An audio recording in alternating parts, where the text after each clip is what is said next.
Hey, what up, y'all? It's your player partner, Cardo Mac, chilling here in East LA today with rapper slash actor, the real Mr. Homicide. That's right. What's That's up, bro? right. How are you doing today? I'm doing good. We're chilling here at El Pino, legendary site here in East LA. That's right. So could you tell us a little bit about your background? Where were you born and raised?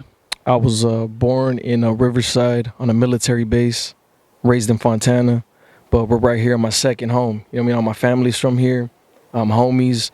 I've been out here all the time. Shit. So, you know what I mean? This is like a second home for me. If you don't find me in the IE, I'm right here in East Los. So what was your life like growing up as a youngster? Shit. I mean, at times it was mellow, but at times it was crazy. You know what I mean? Riots and, you know, just getting into a gang of shit with the homies. You know what I mean? Stupid shit. I went to a Fontana High School, so there was a lot of, I guess, you know what I mean, ignorant beef between the IE versus LA type bullshit. And I had homies on both sides, so I was just always caught in the middle. So I was just backing up whoever I was with at the time. Right. I think I need to give the viewers an explanation. If you guys see people walking around in the background, it's because the word on the street is that they're going to be knocking El Pino down. So a lot of people are taking like their last pictures and stuff. So that's what everybody in the background is doing. Yeah, we got to start a protest. We can't let this shit happen. So yeah, we were talking about that earlier. Huh? How are you planning on doing that? I'm thinking about maybe getting more information, seeing when they're actually going to try to cut it down. So maybe we could get a gang of people here. So do you know if that's official or it's just a rumor?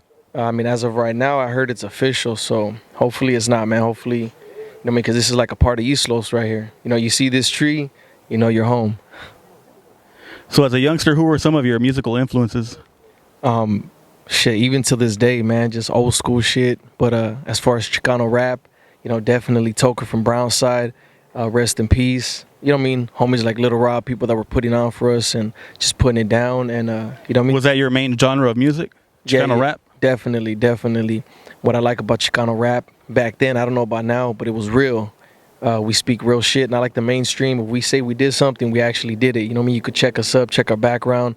It's real, rugged, raw, uncut, and we don't fake it. You know what I mean? I can't say too much about the artists nowadays, but definitely back then, you know, if you said something, you better have been about it. What about nowadays? Who are you listening to? Same shit, man. Old school shit. Myself, there's probably a very few new artists that I actually bump. But yeah, just old school shit. Still playing in my stereo. Oldies. Like, that's what I've been bumping. You know what I mean? You see me roll up, I was bumping oldies. Shit. Yeah. You look kind of young to be bumping oldies. Hey, man, I'm young, but old soul. I'm an old soul, definitely. Young, you know what I'm saying? But, you know what I mean? That's what it is, man. Oldies forever. You're a rapper, but slash actor. So yeah. Who were some of your, what were some of your favorite movies or actors? You know what I mean? Blood and Blood Out, American Me, Mi Vida Loca, Colors, like a lot of gangster films. I love horror movies, but I'm making my first movie, gangster movie, but which we'll get into that a little bit later. Yeah. But, what was it about the gangster films that you liked? Just reality, like, you know what I mean? It's like you're living it, you're watching it. You know, you could tell what's authentic and what's not. So just pretty much just being represented in the greater scheme of things, like in Hollywood, and actually telling a real story. Are there any actors that actually inspired you to want to start acting? Not really, man. I just always wanted to be an actor myself. So go ahead and tell us a little bit about some of the music that you've done, some of your albums or features that you've done or have been featured on. Yeah, I have about 7 albums. Some of the features that have been on my albums are Big Locote, Yossi Locote. You know what I mean? I haven't really had too many features because I like to show people what I could do by myself. But those are a few names. I was going to work with Toker from Brownside, you know what I mean? But, you know what I mean? Rest in peace. It's sad, man. He would have definitely been one of my greatest features. He had a lot of support for you, right? Yeah, big time love, man. Like, you actually went to go hang out with him, didn't you? Yeah. He invited me over there to his house. I actually performed at his last show. So, you know what I mean, it was just crazy to share the stage with a legend like that. Did he give you any type of advice that you carry with you now? He just basically told me, keep doing what you're doing. You know what I mean? Like that, you know what I mean? I didn't even need his help. You know what I mean? He just told me, like, I see what you're doing and you're going places. And just if only he was here to see what I'm doing, I know he would be proud. Be proud of you for sure. Oh, fuck yeah, man. So when did you start working on your actual first album? You know what I mean? I used to do a lot of mixtape shit, you know, using other people's beats you get off the internet, but I got tired of that, so I started, looking into shit, getting beat makers and trying to do shit legit. So 2012, I dropped my first actual album called The Secrets of an Assassin.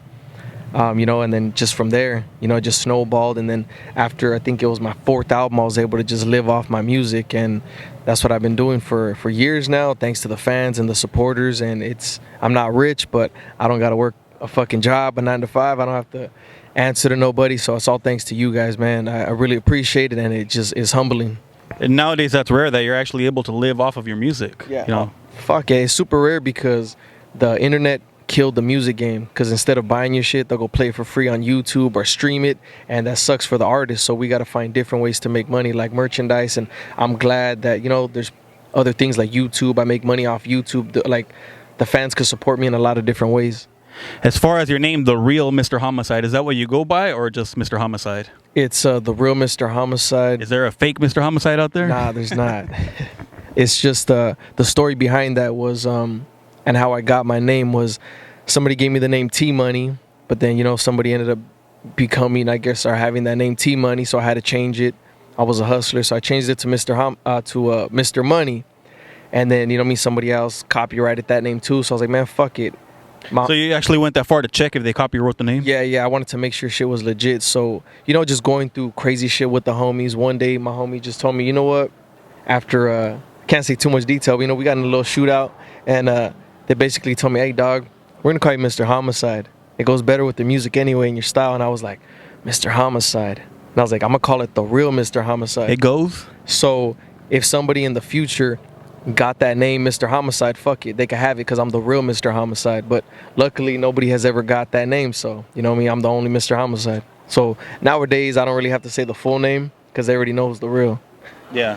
Yeah, that's what I thought at first. Somebody else was trying to get the same name, so you just put The Real in front of it. Yeah. Nah, but that's the whole breakdown of it. As far as your production, who does your production? Me. All you right there? Everything's all me, man. There's only 2 music videos that I actually didn't edit myself. I think it's only 2 or maybe 3, but everything else is all me. What made you start wanting to do your own production? Just cheaper like that. You buy your own equipment, you buy your own studio. So I got my own studio, my own movie studio stuff. Everything's all mine. I own it. So it's just cheaper in the long run instead of paying somebody. And then you also learn, and then you just grow, and then you could also charge other people later on, which I don't do that, but if I ever needed to, I could. It's there. Yeah, it's there. So as far as production, what do you actually use to make your production? Just the old school iMac, MacBook. I mean, it comes with the studio right in there, built in. I'm not really that good at making beats. I probably made about 5-6 beats that have been on my albums, but everything else has been like from my own beat makers. So you just try to use as much creativity as you can? Yeah. Sometimes I just fuck around with it, see what I could do, but most of the time it's just people making me beats. I have like a few beat makers that I use. Homicide Elite Asylum Records, that's your record label? Yeah, that's my record label. It's kind of long right there. Here. Why'd you choose to go on there? It's just like a subliminal. I do a lot of subliminal. So here, Homicide Elite Asylum Records. As far as your own record label, why'd you decide to work on your own? It's just better like that. People weren't offering me what I thought I was worth. You know what I mean? Did you reach out to like established record labels? Yeah, a few of them, and then a few of them reached out to me, but they just basically wanted to work off like just stupid deals, man. Like give me like 25 cents a CD, or like maybe just promotion, shit like that. So I'm like, I could do it myself, do it bigger, better. And that's what I've been doing. And I get 100% of the royalties, revenue. I don't have to share it with nobody, and I own everything. So there's not too many people that think like that, because they just want to go with the name of the label, and they think that that's what's going to blow them up. And they want to make it easy on themselves. They want a shortcut, but you got to be smart. You got to be smart in this lifetime. So when you die, the record label's going to own all your shit. Your family ain't getting nothing. So my family will get shit when I'm dead. So pretty much everything you do is independent, right? From your music and your music videos. You shoot your own music videos? Yeah, shoot everything myself. myself. You're working on the movie that you're doing, but we'll talk about that a little bit later. But what exactly made you want to go independent? Just the fact that it's easier. You save money. You learn skills, traits, and you don't got to depend on anybody or wait on anybody. A lot of artists have to wait on people. I don't have to do that. So if anything doesn't happen, it's all you. Yeah, it's all me, man. So when I usually I drop an album and you know what I mean, just once a year, because I like taking my time doing it right. That's why every album has been a classic. How many music videos do you have out? I think I probably have like about I don't even know, dog, maybe like 10 or 13, something like that. Where'd you shoot some of them? East Los, some in the IE, just all over the place, man. Just but you know, West Coast, Southern California, just representing downtown LA, all that shit. There was one I saw a while ago featuring Capone from Texas. Yeah. I like that song. How'd you get a hold of him? I reached out to him through Instagram. It was my album, the Mexica Imperial Crusade. So with that album, I wanted to unite the raza. So I just reached out to a bunch of people and got them all on an album, which nobody had ever really done before. Usually it was just artists from one label or another label. I got artists from just, you know, OGs, youngsters coming up, just a bunch of people. And like I said, I put my money where my mouth is. So I talk about uniting the raza, and you seen I did it with that album, and I'm also doing it again with this movie. Did you tell them that's what you were doing, or you just went ahead and did it? I told people after what I was doing, and kind of like, you know what I mean, we all need to come together, unite, just all the people, we all got a name, we come together, and it's better for everybody. It's one thing to talk about it, another thing is to actually do it. Yeah. And then some people took it the wrong way, man. Like, some people just want shortcuts. So, like, I'm talking about people that have a name. We all got to come together and unite together. But a lot of people, they'll reach out, like, you know what I'm saying? Like, they got to understand this is a business. This is how we feed our families, the ones that live off their talent. They were just like, oh, we're supposed to unite, you know, can you do a feature with me? I'm like, yeah, you know, I'm a charge. But they're like, why? You know what I'm saying? But I'm like, because, you know, like, you guys got to realize, like, nobody helped me. And I got to this point by working hard, and nobody helped me. That's one thing that they probably don't know, that you're 100% independent. Yeah. That's what you do for a living. Yeah, that's what I do for a living. So it's no disrespect, but if you want a feature from me, I gotta charge you. And but if you have a name, like I said, if they have the same, like, I guess, fame level as me, attention, or maybe more, I'll probably do it for free or just really cheap. You know, it all depends on if it makes sense. You know, and then I take the tokers approach. I don't really like working with anybody because it kind of lowers your value. I don't want to be a hood rat working with everybody. I just want to kind of just, if I do a feature, you know what I mean, it means more to people because I don't really do features. Just like my Instagram, like, I don't follow nobody back. So if I follow you, it's for a reason. You know what I mean? Like, I followed the homie here, so you know what I mean? So what actually made you want to start getting into acting? What made me want to start getting into acting is just like ever since I was a little kid, it's just something that's always been inside of me. And I never really knew how to get into the business, but the name Mr. Homicide, having you know what I mean, I guess a little bit of fame in my genre helped me break through that barrier and get inside. So one of my fans actually hit me up and wanted me to be in a little film that he was doing. And basically I met one person, and then, you know what I mean, you just start meeting people, and then now I got, you know what I mean, agents, people that work for me, and just find me gigs. I'm actually booked on a few things, I think, like next week. What are some of the things that you've been featured on? I've been featured on, like, you know, Lucifer, Grey's Anatomy, a bunch of different things. Sometimes I'm just like, you know, feature background, you'll see me there, but maybe no lines. Or sometimes I'm featured on little shows where it's my episode, or just a bunch of different things, man. Just. So do you have an agent? Or for those that don't know, could you break down the process of what it takes to be an actor? Basically to be an actor nowadays, you got to be somebody. They don't want to know just somebody with no fame, no recognition, because you're not bringing nothing to the table for the most part. You know, you could still do it without having a buzz, but they want people that are already established so you could bring something. Do you still need an agent nowadays, or you just kind of take your portfolio of what you've done? So basically, like, I'm my own agent sometimes, but sometimes I have people that book me. Like today, I got a text from a few people that work with me. You know what I mean? They're kind of like I guess like agency. They find me little gigs and shit, and I'm booked on 2 things next week. And you know what I mean? It just depends. It could be a commercial. I've done a Dos Equis commercial. Actually, it wasn't a commercial. It was a photo shoot. So just whatever they give me, man, is, you know what I mean? It's a crazy life to just know you're living off your talent, though. Like, it fucking sucks, man. If you guys want to, you know what I mean, have financial freedom, just follow your dreams and fuck a job, man. Because I know there's a bunch of asshole bosses out there. So, you know what I mean? Fuck all you asshole bosses and just take control of your own life, man. Follow your dreams. So to be an actual actor, don't you need some type of card? What do they call it? SAG or something like that? Well, that's if you're in the Screen Actors Guild. I'm not. So that's different. Okay. Yeah. So basically, to be one of those, you have to get like certain type of papers that they give you. And once you get enough of them, you could join, and then you pay your dues every 6 months. I haven't done that yet because I don't think it's worth it yet. Oh, so you pay to be in that? Yeah. Okay. So basically, once you get like 3 vouchers for being a bigger role or speaking role, they bump you up. You could also join the Screen Actors Guild. I think it's after 3, but then you got to pay like $4,000, and then once you pay that, then they'll get you better roles. But I haven't done that yet because right now I'm in a position to where I could do both, non-union and union. So if I'm non-union, I could do easier shit. Well, basically, like, I could get booked on more things. I could get booked on both. And if I'm SAG, I'm in a different category to where I could only get booked on SAG gigs. Oh. But I'd rather get booked on more things. I'd rather work 7 days a week than just get booked one thing.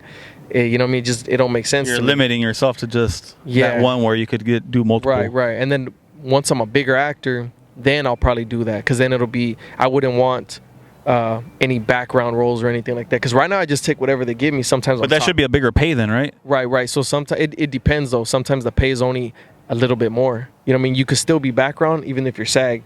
They could still throw you in the background. And you're only making maybe $20-$30 more, or is it? I think it's like about $20-$30 more overall. Or it might be just like an extra.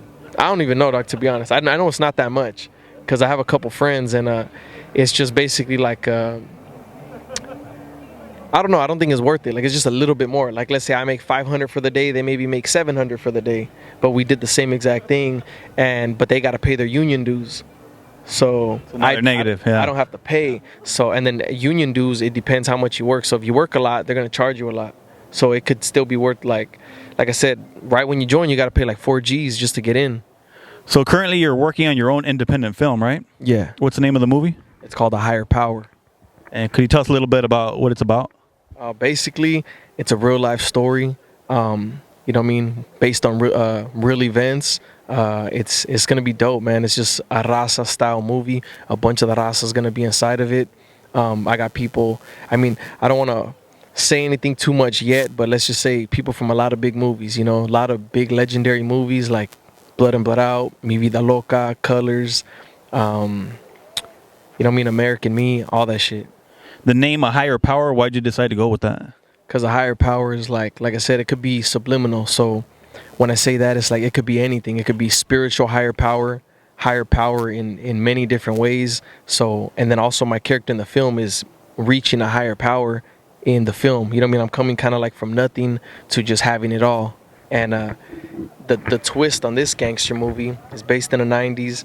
It's basically, it's going to be a good ending. It's a good ending. You never see that. So it's going to show that we can make it out no matter where you come from. And you never see that in any gangster movie I've seen. It always ends up in a fucked up way. Did you write the movie yourself? Yeah, I did. What inspired you to do that? Just real life, man. Just living real life situations. And I think, so what I'm doing basically to make it more sense of it, everybody has situations in their life that are separate from each other. They're not, they don't follow a storyline. So what I'm doing is taking real situations that I've been in and then putting them in this film and making a storyline. So the storyline's fictional, but based on real events. You know what I mean? True and real events. Now, you got a lot of good actors. You already told me. Yeah. But you got to let our viewers know. Give us a little sneak peek. So basically, Esperanza from American Me, she's supposed to play my mom. That's my aunt in real life. You know what I mean? I got the homegirl, Stranger. She was in Mi Vida Loca. Shout out to Vero. We also got Shadow from Mi Vida Loca. Shout out to you. The homie Pete Vasquez is supposed to be in it from Colors and Blood and Blood Out. We got a star-studded cast. And like I said, I'm working on everything right now. Everything's not 100% set in stone, but we're already eager to work on this. So you reached out to all these people and they were all with it? Yeah, everybody was with it, man. This is like for our people, for the raza, something big, man. This is going to be something huge that everyone's going to remember for generations. What was their reaction when you told them the storyline? Everybody loves it. Everybody loves it. They're going crazy over it. And in their heads, they're just like, how can I not be a part of this? This is something historic. It's going to put us all on the map, bring us back. Bring the 90s back and just, that nostalgic style. That feeling. What made you want to go with a 90s theme movie? 90s style, because that's like when shit was, the most active. It was, nowadays, no one wants to watch a movie about nowadays. It's just watered down, fake ass gangsters. Like a lot of people ask me too, like, oh, do you think another movie like Mi Vida Loca or Blood and Blood Out, American Me will hit nowadays? And I tell them, I don't think nowadays, because the times have changed. It has to be like back in the 90s. And that's what you're doing right now. Is you're exactly. taking it back to the 90s. back to the 90s, man. A movie about today, it wouldn't. There's no culture. There's no style. It's just watered down. Like I said, just a bunch of fakes nowadays. You know what I'm saying? Like, you know what I mean? That 90s shit, beepers and fucking, you know what I mean? Just old school cars, payphones. So what are you doing? You're having to go like search for all these stuff like to try to make it more authentic? Oh yeah, hell yeah, man. Just the props. I spent a lot of money, man. Tens of thousands of dollars of my own money putting it in this film because I believe in it, and I'm, you know what I mean, I'm standing behind my product, and we're gonna make history, man. Like I was telling him, you know what I mean, I needed a new car. I didn't even buy a new fucking car. I just took all my money, threw it in this film, and you know what I mean, it's gonna be worth it. Now that's a lot of commitment on your part. But say people want to help you out to make this whole thing possible, what can they do about it? Oh, I have a GoFundMe. You guys could donate to the GoFundMe. We're actually going to be ending a raffle that we did to be in the movie pretty soon, but we're going to do another one. So if you guys want to buy some tickets for the raffle, just, you know what I mean, just search me up, and you know what I mean. What are the details of the raffle? Basically, I'm going to pick 2 people to be on screen, 2 winners, and yeah, we're going to announce the winners like I think New Year's Eve. So we're going to start another raffle right after that. It's just, you know, I mean, it takes a lot of money and time to make a movie. So the fans are really helping us out. How long do you think it's going to take till it finally happens? I'm hoping to get the movie out by late next year. So late next year, and if not, early 2022. But it's definitely going to be worth the wait. I think I'm going to have a trailer ready within 3 to 6 months. A badass trailer, man, that's going to give everybody a fucking just... It's going to excite everybody. You got a YouTube channel too, huh? Is that where they're going to be able to see it? Yeah. The YouTube. You guys, I have actually 3 YouTube channels. I had to make a few different ones because YouTube sometimes will demonetize. But my newest channel has about 14,300 subscribers. Go subscribe. Just stay updated. Click the bell notification and make sure you subscribe to the homies page right here too. ChicanoStyle TV. So let us know some of the challenges that you faced making an actual independent film. Just doing it yourself, man. No fucking team. It's all me. So I'm reaching out to people. I'm fundraising it. I'm shooting it. I'm editing it. I have somebody, you know, working the camera. Shout out to all my camera people out there. It's just gonna be dope, man. It's gonna be really good. But the challenges are just, you know, just to shoot something this big, something of this magnitude, finding the actors, getting the right people, convincing people, just, you know what I mean, it's a process, but it's worth it, and I'm learning, and I feel like after this movie comes out, everybody's just gonna come to work on the next film. But we're not making a part 2. Everyone keeps asking part 2. No part 2s, because part 2s are never as good as the original, so it's gonna be a one classic film. I give you a lot of props doing it on your own, because I know for myself, I do this by myself too, so I know all the hard work that it takes. And that's just for this. This is easy. You're doing an actual movie, so I give you a lot of props. Hey man, just for this is a hassle. You know, you got a gang of people out here, and you know, but fuck it. So what's your opinion of why Chicanos up to this date still have a hard time getting lead roles in Hollywood? I think Hollywood just doesn't know what they have yet. I think this film is actually going to be a big fuck you to the Hollywood industry and let them know, damn, they could do something big without us. They don't need us, and I think they're going to start dropping more movies like this. I think right after this, we're going to have some copycats, but they ain't going to be able to do it right because Hollywood is not in the know. That's why when you watch some movies, they just don't make them, and they're not in that culture. So that's why what you're bringing to the table, it's authentic. Right. That's why up to this date, there's only very few good Chicano gangster movies because a lot of them, they don't make the cut. They're not authentic. They ain't real. They're disappointments. Big time disappointments, man. One question that I ask all my guests, we'll go back to the music now. If there was a Mount Rushmore of Chicano rap, who would you put up there on your top 4? Shit, my top 4 definitely. Toker from Brownside, definitely. Boom, he takes that spot. It's because he's a leader. You know, he wanted to progress and, you know what I mean, take us further. And he didn't really care about if everybody shined. He didn't care about outshining anybody. A lot of people, they just care about themselves, keeping everybody down. And he was a real leader, you know what I mean? He stood for something. A lot of these other fools don't stand for nothing but themselves. So, you know what I mean? Someone like that. He was pushing the artist more than himself. Yeah, he's pushing the artist, pushing you know what I mean, a revolution, helping the community out, and giving back to the community, and nobody does that shit. Like, when I'm in that position, I would love to do that. All right, so you got 3 more. So, second, I would have to say Little Rob. You know what I mean? He put us on the map when he was on MTV. Let me see, third. You know, that's the first time somebody's mentioned Little Rob, and Yeah. they got to give him his props. Oh fuck yeah, man! Like people love to hate, man, but Little Rob, see, like Little Rob did something that a lot of people couldn't. You know, he got on fucking MTV. So like, just real quick, I want to let people out there know because I see this a lot nowadays. People need to stop lowering the fucking value of a hit. 1 million views, 2 million views, 5 million views is not a fucking hit. A hit is when it changes your life. Little Rob, Summer Nights was a hit. That's a hit. Lean Like a Cholo was a hit. Kid Frost, This Is For the Raza, that's a hit. Shit like that is just so big and they go platinum. Mr. Night Out when he did Daddy I'm in Love with a Gangster, those are hits. Those are shit that changes people's lives. So if you like, it's just annoying, man. People say like everyone thinks they got a hit once they hit 1 million views, man. I have videos with 12 million views. I did a show where it was my episode. I had 12 million in 2 fucking days. Like, you don't see me saying I got a hit because it's not a hit. Like, a hit is when it changes your life. Like, that's true, because like you said, you could have heard the song, but you don't even know the name of the song. Yeah. You know, so it's not a real hit. Like, a hit is when it changes your life. So people need to stop fucking lowering the value, and that's why people don't.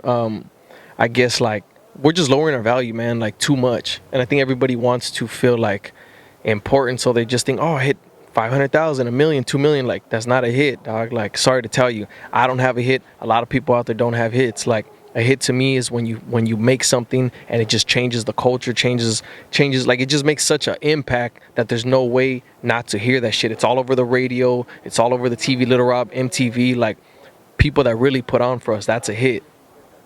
So you got Toker, Little Rob. Let me see who would be a third one, man. That's hard, dog. I would say definitely. I feel after all the work I'm gonna put in, you definitely could put Mr. Homicide on that list. You know what I'm saying? Put my face up there also. Oh yeah. Yeah, you know what I mean? Definitely. And it's just we all gotta believe in ourselves. Like nobody wants an artist that doesn't believe in themselves. So definitely, I would say Toker. Little Rob. That's the first time somebody's put themselves on there, which I've told other artists too. Feel free to put yourself on there, but you're the first one that's done it. You know what? Because like I've done a lot of things. Like I said, I was one of the few artists to be on TV or the radio independently, like still with no team, nothing, just myself. And so a lot of people call me legend, like, oh, you're a legend, dog, for some things that I've already accomplished that a lot of artists haven't accomplished. But I still don't feel like I deserve that title yet. But I feel after this movie, I feel like, you know what I mean? I'm just basically walking into my destiny, and I feel like later on in my career I'll definitely feel like I earned to be called that. But right now, to be on the fucking on that Mount Rushmore of Chicano rap, definitely you got to put my face up there, because you can't talk about Chicano rap without mentioning me. And the last person I would say, fuck man, shit, love him or hate him, I would have to probably just say Kid Frost, just because that song La Raza was just so big, you know. There's no denying it. Yeah. Like I would love to put the homie Rich Garcia from Brownside up on there, definitely. But like if we're going based off, you know, just who made the biggest impacts, I would have to say them 4 right there. I also like to review the artist's tattoos. Do you have any tattoos? Yeah, I got 2 tattoos. Could you give us a little explanation of what they are? One of them is just like a, you know what I mean, like a Pachuco cross. You know what I mean, just representing my roots, that old school gangster shit. Just, you know what I mean, loyalty, respect. And it's a tattoo that's been lost throughout Chicano culture. I feel like a lot of new people don't really understand or know what it means. It's not really like a gang tattoo. It's more like a Chicano tattoo. So that one, and then I basically got a bigger one over here. But I got the CA for California. And, you know what I mean, I got the 3 dots. I actually designed this one that's on my arm myself. Do you mind sharing them with us? Yeah. We got that right there, the Pachuco cross. And we pretty much got another one right here. Basically a bigger one. You know what I mean? My crazy life, mi vida loca, California. And you know what I mean? It's basically a big one of these. Those are only 2 you got? Yeah, as of right now, yeah, man. You plan on getting more? I do want more, but I gotta stay clean, because Hollywood, they don't really like getting people with tattoos all over their face. If you do, you're kind of boxed in. So that's why right now I'm able to play doctors, lawyers, gangsters. I have a wide variety of things I can play because I'm not all tatted down. Yeah, that's smart. You know, money. So what are some of the future goals that Mr. Homicide has for the future? I just want to make an impact for my people, put us out there, put us on, get us recognized, and just get back to the community. and just see how far we could take this. If this movie blows up, I promise you guys, like, we're gonna be able to change the world little by little, because we got the numbers. Like, you look in Japan, you look in, you know what I mean, just all over the world. In Egypt, you got people claiming, you know what I mean, South Side, or, you know, Chicano, the lowrider style. They love our culture, you know what I mean. They love us. They love our get down. So we got the numbers to make somebody go platinum. If we really stood behind an artist, we could take it bigger than anybody out there. Like Drake, we could make anyone's numbers look like baby numbers if they really wanted to push us. So instead of pushing people like 6ix9ine, they could push somebody like me or Toker, like, you know what I mean, real motherfuckers that really care, and we could make a big impact. That's one thing I've noticed from all of your posts, is that you're very pro unity for a raza. Like, what gives you that drive? Because, like, people, like, you know what I'm saying, it comes in the mainstream too. It kind of pisses me off when people say, oh, the blacks don't do that. Nah, the blacks hate on each other just as much as we do, probably even more, but we don't see it because this is our culture. Like, this is Chicano rap. So basically, and a lot of, like I said, a lot of people from all over the world love our you know what I mean, they love Chicano rap. So different races and religions, you know, they all love Chicano rap, but we see it more because this is us. But I just want people to unite and see, like, there's enough room for everybody. I feel like people take it too territorial, and they feel like there's not enough money out there. There's not enough, like, room for everybody, but there is. If we come together, we have the numbers and the power to take over. We could have laws changed, laws passed. We could just make a better world for Chicanos everywhere and Mexicans everywhere, and just raza. As far as merchandise, do you have anything out there that if the viewers want to buy that's Mr. Homicide related? You got anything out there? As of right now, you guys could just buy my music, but I will have some merchandise out there. I just haven't put it out there or made anything yet, because I didn't want to go the traditional. You know, everybody makes hats and shirts. I'm trying to think bigger, like pants, shoes, action figures for the movie. We got a beer that's going to be coming out called the 187 beer. I didn't bring it, but it's going to be in stores. It's going to be a beer that we make in the movie. So you guys are going to have something to look forward to next year. You had somebody special brew that for you? Yeah, shout out to the homie, Beer Thug Life. Shout out to the homie. We're coming, man. We're coming. And I was the first one. We announced it before anybody else. First Chicano rapper to have his own fucking beer. And the first, like, you know what I'm saying? So I'm opening doors and making history. Like, a thing about me. Think outside the box. I think outside the box, and I love to make history. I love doing what nobody else has done before, or being one of the few to do something. And if people want to get a hold of you, where do they find you on social media? You can look me up on YouTube. Just put The Real Mr. Homicide. The one with like 14,000 subscribers is my newest channel. On Instagram, The Real Mr. Homicide. Everything is The Real Mr. Homicide. And you'll find me. I'll pop right up on pretty much wherever you want to find me. As far as advice for anybody that wants to get in the entertainment business, because you're an actor and a rapper, so just overall, what advice would you give them? Stay consistent. Just post up. You know what I mean? Start out with YouTube. Don't waste your time with SoundCloud or none of that bullshit. Just YouTube, post it up. Instagram, just, you know what I mean, reach out to people. Just, you know what I mean, work with people that are going to benefit you and help you out. And just get a good team around you, you know? Any shout-outs before we go? Shout out, you know what I mean? Shout out to the homie right here, ChicanoStyle TV, for the interview. Thank you. You know what I mean? Just shout out to everybody out there who's helped making this movie possible. And yeah, man, shit, we got big things coming. And a big shout out to the haters, man. Fuck the haters out there. You know what I mean? Without you guys, I wouldn't know that I'm doing so great. You know what I mean? So I got like 99% love, like 1% hate. So, you know what I mean? If it was the other way around, then I would have to worry, but I don't. So there you guys go. The interview with Mr. Homicide. I know it took a little while to do, but I told you that I got you, and I kept my word. That's right, man. Thanks again for coming. And that's it. We're out. Peace.